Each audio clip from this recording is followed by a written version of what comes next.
A language becomes a global language when, quite literally, it is spoken all around the globe, and that means by people in every country.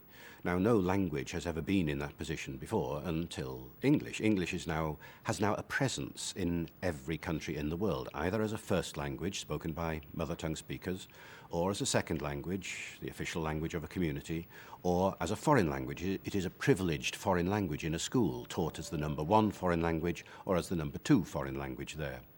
Now, in the last few years, we've seen English achieve this position as a global language. It is now spoken by approximately a quarter of the world's population, something like 1.5 billion people, but only as a composite of both first, second, and foreign language. People tend to associate language with the mother tongue speakers of it. So when people say, what's the most widely spoken language in the world, they will cite Chinese, because Chinese, indeed, Mandarin Chinese, remember Chinese is many different languages.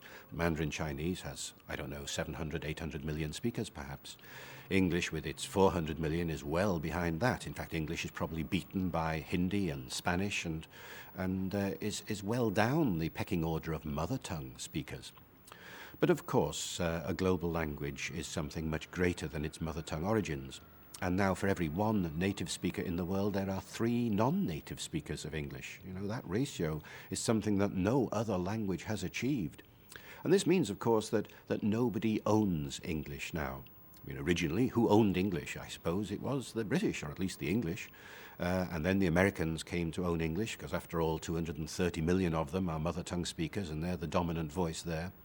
But today, even American English is a minority dialect of World English, with 1.5 billion speakers.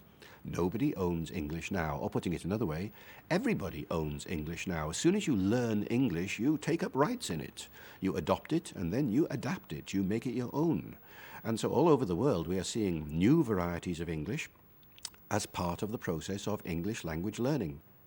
The British Council are now estimating that at the turn of the century, in the year 2000, something like 1 billion people are learning English as a non-native language. Now that means both as a second language and as a foreign language, and it also means everything from beginners to advanced level.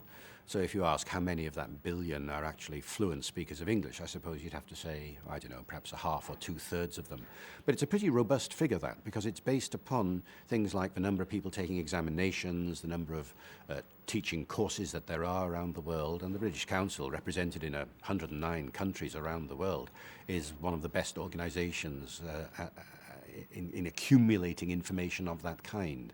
So I think we can probably take the figure of 1 billion as being not too far from the truth. The mother tongue graph is going to go slowly, the foreign language learning graph is going to go through the roof. And so increasingly over the next couple of generations, we're going to see that differential grow, and mother tongue speakers become much less significant in the order of global English speech. Foreigners, in other words, are going to be the center of gravity of the language, and that's a big contrast with what's happened in the past. People often ask, how does a language become a global language? And to begin with, we have to get rid of some misconceptions. Some people think that it's something inherent in the nature of a language that becomes a global language. People sometimes say, English has become a global language because it hasn't got any grammar, or it's become a global language because it's so beautiful or so logical, and so on. Now, to these people, English may indeed be beautiful and logical, and indeed it may have less grammar in their view than some other languages. What they mean, of course, by less grammar is that it doesn't have the ending that other languages have got, the word endings like nominative and accusative and so on. And it also doesn't have things like masculine and feminine and neuter in its nouns, which many English people remember learning French and German and so on in school.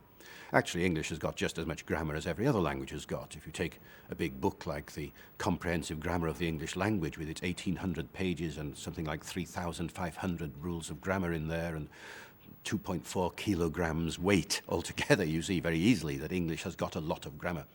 These are not the reasons why a language becomes a global language. A language becomes a global language for one reason only, and that is the power of the people who speak it.